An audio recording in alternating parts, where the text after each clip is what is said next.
Hello दोस्तों, मैं श्रेया आज के बॉलीवुड खबरों के साथ। KGF 3 on cards. South superstar Yash की अपकमिंग फिल्म केजीएफ 3 को लेकर मेकर्स ने आज एक बड़ा इशारा दिया है। केजीएफ 2 की रिलीज के 1 साल पूरे होने पर मेकर्स ने फिल्म के तीसरे पार्ट को लेकर एक बड़ा ऐलान किया है, जो ईरा सारा रारा के टीजर में है कॉमेडी का फुल डोज। इस डेट को रिलीज होगी नवाजुद्दीन सिद्दीकी की फिल्म। आपको बता दें, 12 मई 2023 को सिनेमाघरों में रिलीज होगी। धमाल 4 की स्क्रिप्ट को दिया जा रहा है फाइनल टच। अजय देवगन को लेने का इंद्र कुमार का विचार। मौनी रॉय ने इंडियन वियर में दिखाई मदमस्त अदाएं।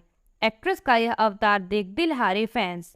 गदर 2 के सेट में सनी देओल ने शेयर किया Tara Singh look.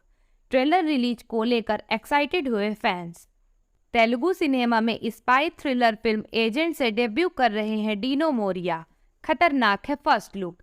That's all about today Bollywood news. Thank you.